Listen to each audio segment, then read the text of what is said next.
Hey, friend, welcome back. I want to ask you something that might be uncomfortable. How much of your mothering is coming from your own wounds instead of from wholeness? Like, how many times do you overreact to something small because it triggered something old in you? And how many times do you push your kids harder than they need because you're trying to heal something from your own childhood?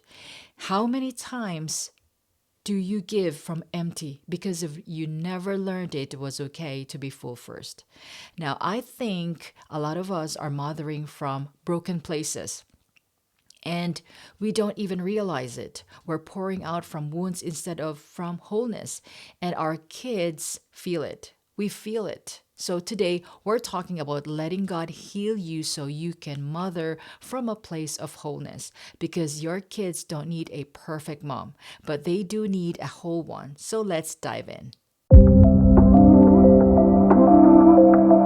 If you're new here, welcome to Faith Mom.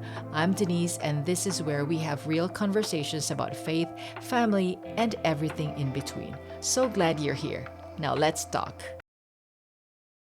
Okay, so here's the truth that's hard to hear, but so important. You can't give what you don't have. You can't pour from an empty cup.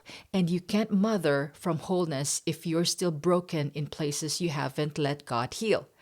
I'm not saying you have to be perfect. None of us are. I'm not saying you have to have it all figured out, and none of us do.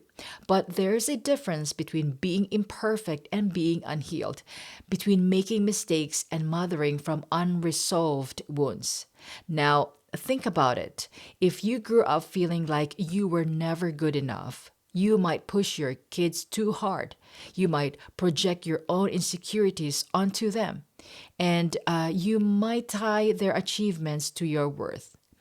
If you grew up feeling unseen or unheard, you might hover over your kids too much.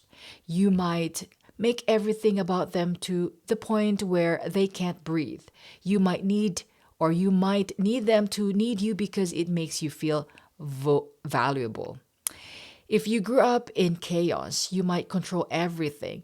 You might struggle to give your kids freedom because freedom feels dangerous to you. And if you grew up emotionally neglected, you might overcompensate by being everything for your kids to the point of exhaustion. Or you might shut down emotionally because you never learned how to connect. Now, we all have wounds. We all have broken places. And if we don't let God heal them, we end up passing them on to our kids. Not intentionally, but unconsciously, because hurt people, and unhealed people raise kids who then have to heal from their own childhood. Now, there's a verse in Exodus chapter 34, verse 7, that talks about how the sins of the fathers are visited on the children to the third and the fourth generation. And I used to think that was harsh, but I think what it's describing is this pattern, this cycle of unhealed wounds being passed down. Now, your mom's wounds affected how she mothered you. And if you don't heal from that, your wounds will affect how you mother your kids. And if they don't heal, it continues. But here's the good news: you can break the cycle.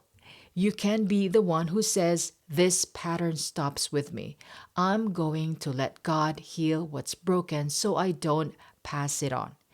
And that takes courage, because healing requires you to look at things you'd rather ignore, to feel things you've been avoiding, to admit that you're not okay in some areas, and to ask for help.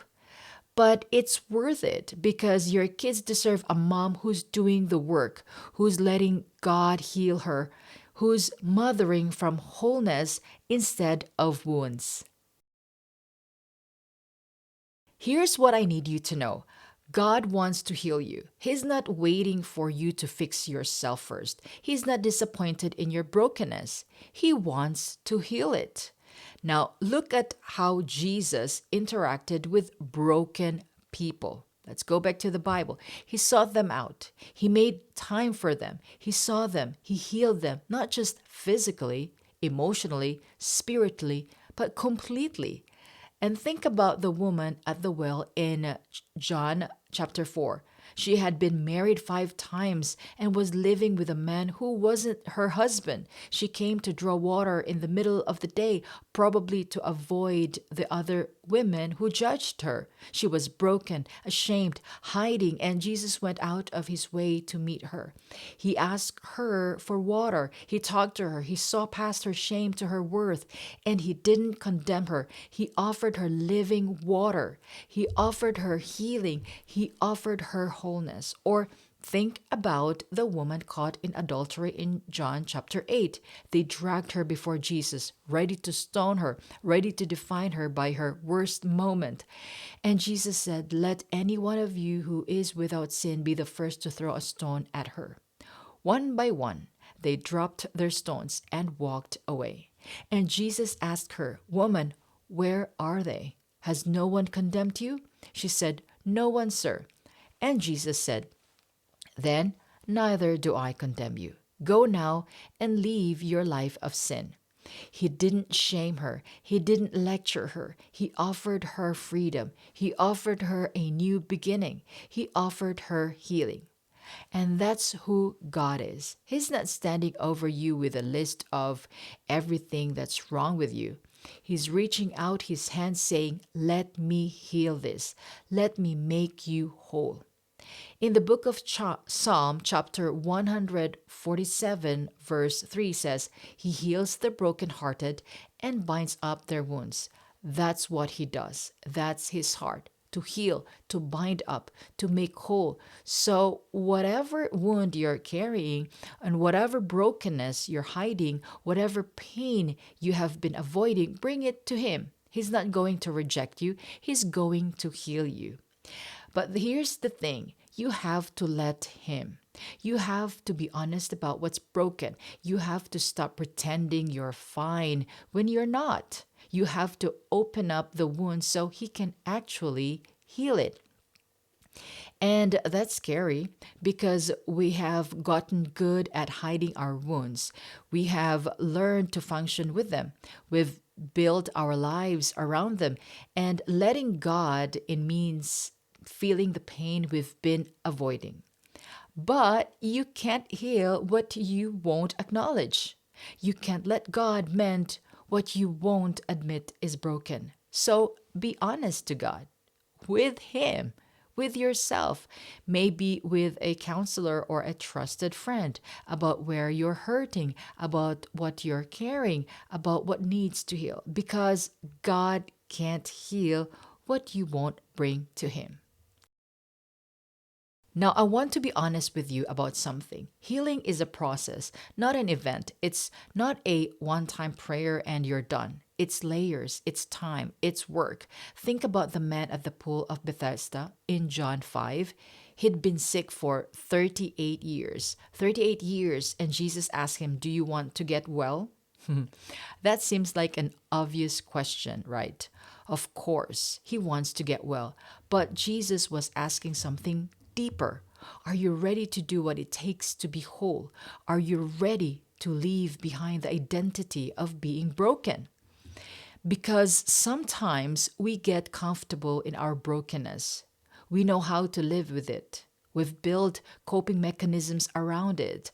And healing means change. It means letting go of old patterns. It means doing things differently. The man made excuses at first. "I have no one to help me into the pool." But Jesus said, "Get up, pick up your mat, and walk." And immediately the man was healed. But notice, Jesus told him to pick up his mat, to take responsibility, to participate in his healing. It wasn't passive, it required action. Our healing works the same way. God does the healing, but we have to participate. We have to do the work. We have to go to counseling if we need it. We have to face the memories we'd rather forget. We have to change the patterns we've been repeating. We have to set boundaries we've been avoiding. Now, think about the Israelites leaving Egypt. God delivered them into one night, the plague, the Passover, the Red Sea parting, and boom, they were free from slavery. But then came the wilderness, 40 years of wandering, 40 years of God working on their hearts, getting the slave mentality out of them, teaching them to trust Him, transforming them from slaves into a nation. The deliverance was instant, the healing was a process, and that's okay. Don't get discouraged if healing takes time. Don't give up if you have setbacks. Don't beat yourself up if you fall back into old patterns sometimes. Healing isn't linear, it's messy. It's two steps forward and one step back. It's good days and hard days. It's progress and setbacks and more progress. But God is faithful in the process. In the book of Philippians, chapter 1, verse 6 says, being confident of this, that he who began a good work in you will carry it on to completion until the day of Jesus Christ. He started the work and he will finish it. You don't have to rush it. You don't have to do it perfectly. You just have to keep showing up, keep letting him in, keep doing the next right thing. And over time, you'll notice things shifting. You'll react differently. You'll have more peace. You'll see your kids more clearly instead of through the filter of your own wounds. You will mother from a different place, a whole place. So, what does it actually look like to mother from wholeness instead of from wounds? It means you can regulate your emotions instead of reacting from old pain. When my daughter has a meltdown, you can stay calm because you're not triggered by your own childhood chaos. You can hold space for her feelings without being overwhelmed by them. It means you can see your kids for who they are instead of projecting onto them who you wish you had been. You can celebrate their uniqueness instead of trying to mold them into something that heals your regrets. And it means you can give them healthy love instead of conditional love. You don't need them to be perfect to feel okay about yourself. You don't tie your worth to their performance. You love them because they are yours, not because of what they achieve. And it means you can set boundaries without guilt. You can say no. You can take care of yourself. You can ask for help because you know that a healthy mom is better for your kids than a martyred one. It means you can apologize when you mess up. You can own your mistakes. You can model repair instead of pretending to be perfect because you're secure enough in who you are to admit when you are wrong. It means you can give them freedom to be different from you. It means, or it make it to make different choices, to have different personalities, to walk different paths because their lives isn't about fixing yours. Think about how Jesus mothered. If we can use that word, look at how he loved his disciples. He saw them, he knew them, he called out the best in them, but he also let them fail. He let them learn. He didn't control them. He didn't need them to be perfect to love them. In John chapter 13, he washed their feet. He served them. He modeled humility, but he also told them the truth. He corrected them. He challenged them. He set boundaries. That's wholeness. Loving without controlling, serving without martyring, leading without dominating, giving without depleting. And here's the beautiful thing. When you mother from wholeness, you give your kids permission to be whole too. You show them it's okay to have needs, it's okay to set boundaries, it's okay to feel feelings. It's okay to ask for help. It's okay to be human. You break the cycle instead of continuing it. Okay, so practically, how do you let God heal you so you can mother from wholeness? Now, let's do the first one. Acknowledge what needs healing. What patterns do you see in yourself that you don't like? What triggers you? What do you overreact to? What wounds from your childhood are still affecting you today? And be honest, name it. Second, bring it to God. Don't just acknowledge it or and then try to fix it yourself. Pray about it, ask God to heal it, ask him to show you the root, ask him to give you wisdom about what needs to happen next. Now, third, consider getting professional help.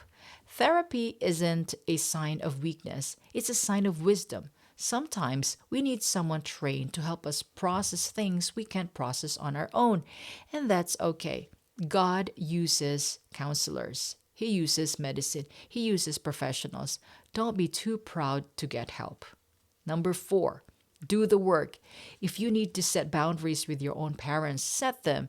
If you need to forgive someone, do the work for forgiveness, of forgiveness. If you need to change patterns, participate in new ones. Healing requires participation. Number five, give yourself grace in the process. You're going to mess up.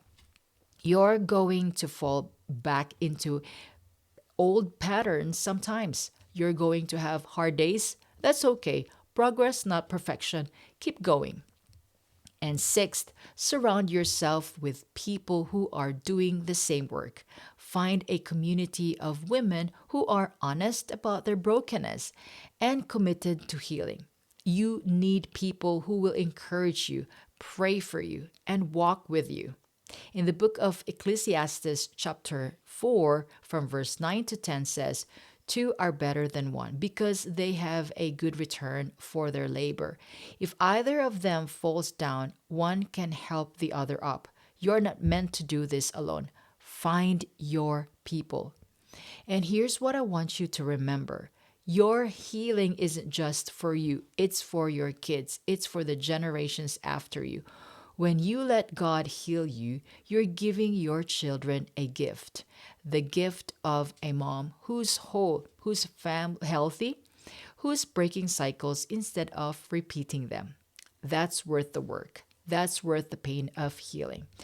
That's worth facing what you would rather avoid because you're not just changing your life, you're changing their lives and their kids' lives, and on and on. Now, friend, I know this is hard. I know looking at your wounds is painful. I know admitting you need healing feels vulnerable. But I want you to hear this. You are worth healing. Your kids are worth you doing this work. And God is ready and willing to make you whole. You don't have to mother from brokenness. You don't have to pass on the pain you received. You can be the one who breaks the cycle. You can be the one who lets God heal. You can mother from wholeness. So bring it all to Him. All of it, the wounds, the pain, the broken places, and trust that He will heal you in His time, in His way, completely. What's one area where you need God's healing so you can mother from wholeness? Now, drop it in the comments if you feel comfortable. Let's pray for each other. And if this resonated with you, give it a thumbs up and subscribe if you haven't already. We're building a community here of women committed to healing so we can mother well. Thanks for being here. I'm praying for you, and I'll see you in the next video. Ciao for now.